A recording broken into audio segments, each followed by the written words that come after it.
Hello there. I'm Foka Wolf. So this is a presentation um, about intervening in public spaces and sort of interfering with people's perceptions. Yes, I guess I'm a street artist from Birmingham. I started putting these sort of big illustrations up. I did this for quite a few years. Just sort of, I'm from an illustrative black background, so I just blew up illustrations and just pasted them around. But then I started to do these, guess you'd call them sort of classified ads, fake classified ads. So I would stick some of these around in bus stops and places like this. Just with funny little messages on. But then I came up with this idea. So instead of doing them small, I would make them big like the illustrations. So I did this, which was about Range Rovers. Stuck this up in the middle of the city centre, and yeah, that sort of took off, and it sort of went a bit crazy. So then I started to do more of them, these sort of fake adverts, because it's sort of this sort of language.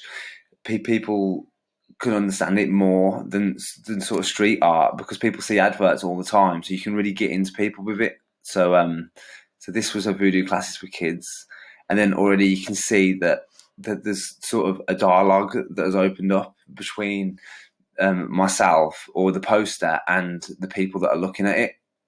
And yes, and then I just kept on doing this, more sort of surreal, weird adverts. Um, yeah, and I kept on doing it, and stuff like this would get sort of national attention in the press, just because it just seems so outlandish, and it was on the edge of being a joke and sort of topical at the same time. Yeah, so that's that in the metro. Um,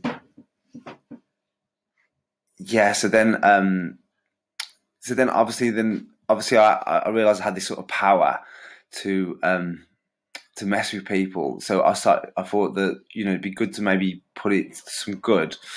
So this was part of a church that they were knocking down. Barratt Homes were knocking a church down. So I subverted their signage outside the development, and this was just completely easy to do. It's sort of that roll of paper there. It probably cost about £3 or £4 to print off, and it just fit. I measured it, so it fit perfectly underneath.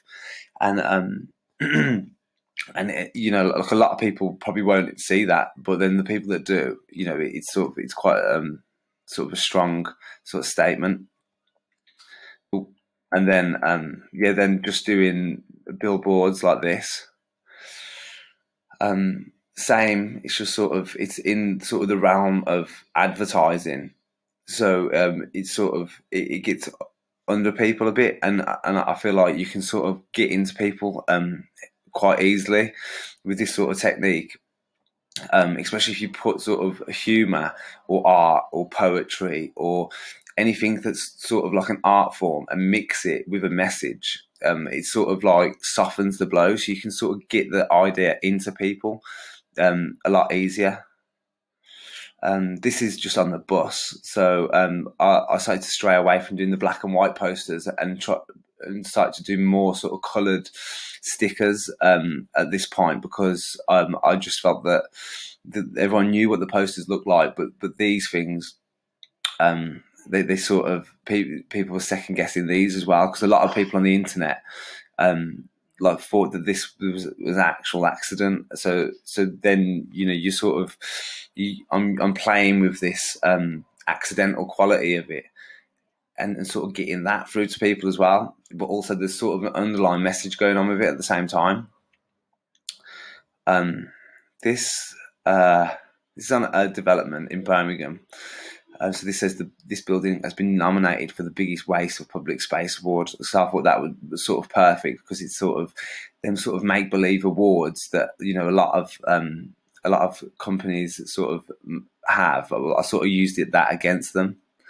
This is another sticker on a bus. So it's basically a dating app for people that want to date people that look like themselves.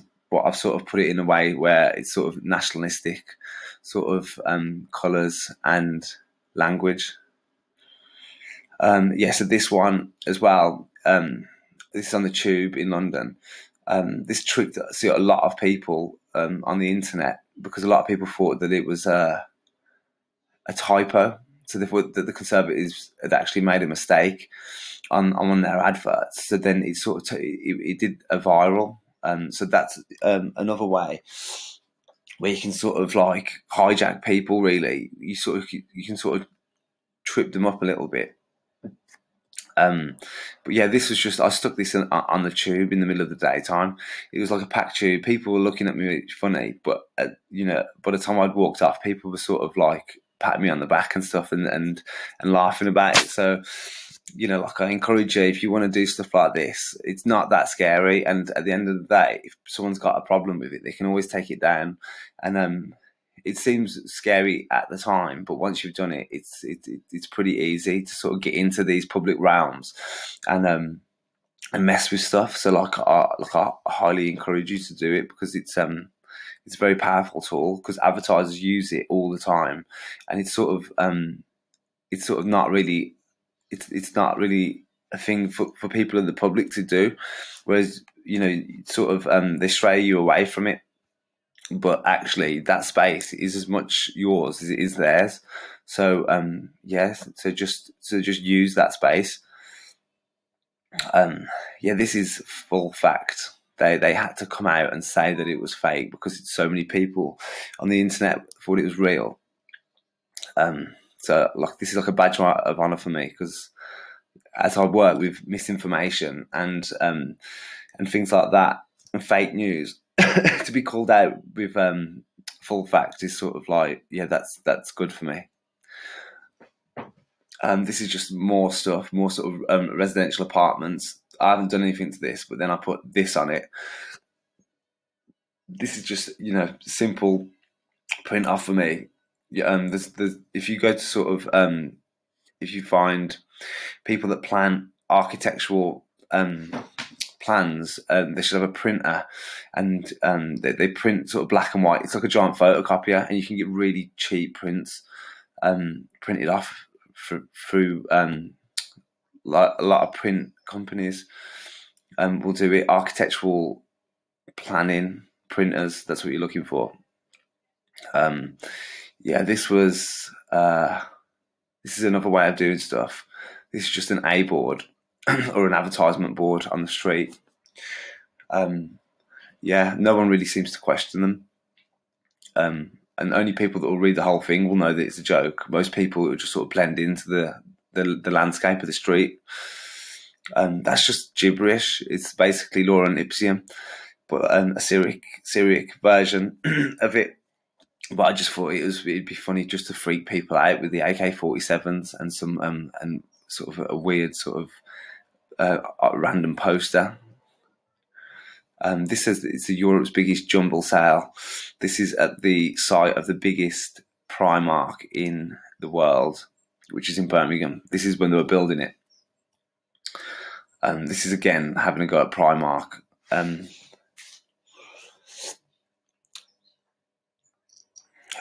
Sometimes like it hasn't even got a political message or any sort of activism point. It's just sort of dog shit sandwich. And the funny thing about this was somebody grassed me up for this, and the person that grassed it up he's actually the CEO of a comedy club, which is sort of ironic, I guess. This is just subverting stuff. This is in McDonald's, stuck on a toilet door in McDonald's. Like just a bit of blue tack and some paper, and then the world's your oyster. This is just in this is a light box that I made that I stuck up in my studio.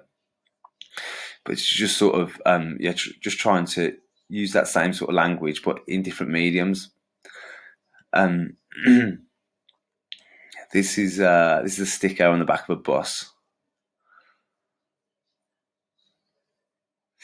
This was for a project called Ad Break with Brandalism, and yeah, so I just tried to make it look like one of these sort of like hip sort of adverts that they push towards people. But yeah, the whole project was about SUVs and just using this advertising space to sort of say how bad they were.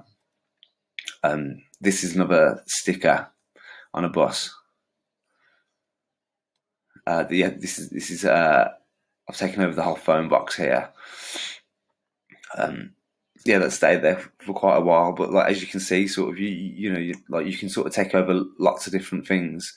You've got lots of different shapes and sizes to play with. This was for a charity in Leamington that was sorting out accommodation for homeless teenagers. This was when all the Black Lives Matter stuff was happening. This was my sort of take on the whole thing, because obviously being a white person, I felt like, this is the sort of realm that I knew. This is the sort of bit that I knew what was going on. Like I've experienced, this sort of stuff. So I stuck this up. So these are just getting into bus stops. So you can buy keys and Allen keys and things like that to get into bus stops quite easily on the internet. And once you can get them open, it's a great space to use. These are just stickers in the middle of COVID. See, this is more sort of this is on how this Seven Capital are a sort of a dodgy sort of property development company who since have lost that site. But so I was just trying to think of stuff that instead of you had to read was more sort of impactful. So like more sort of funny sort of reaction faces and things like that. This is subverting in a different way. This is just sort of painting. So this is more of a permanent thing. This is like a joke in Birmingham. That was last year in the middle of COVID. Just some appreciation for the NHS. And this is the sort of stuff I've been doing recently. Just sort of British icons made big in really surreal, weird places. And then also messing around with the graphics on the side of developments. That's another bus stop. Looks great with the light behind it. This is more messing around with the stickers. With stickers on graphic boards for developments. And this is this is in Compton Verney. And so I'm going to use this to talk about managing people's expectations when you're collaborating with them. So I did this in conjunction with a few different companies. So it would be People United and also Compton Verney, which is like a stately home in the countryside. And so I had to sort of manage sort of two separate sort of people's expectations and what I wanted to do. So I had lots of ideas, and what I would say was just to put all the ideas on the plate and just sort of talk to each other and just try and just put the feelers out there to see what people like and what people don't like, and just have good communication with people if you want to collab, and also I'd say like don't get pushed into a corner with other people's ideas. Like always sort of stand your ground with stuff, and if you've got an idea and you think it's good, stick with it, but also be ready to take criticism and things like that. So and that's the end of my talk. Thanks for having me. Take care and goodbye.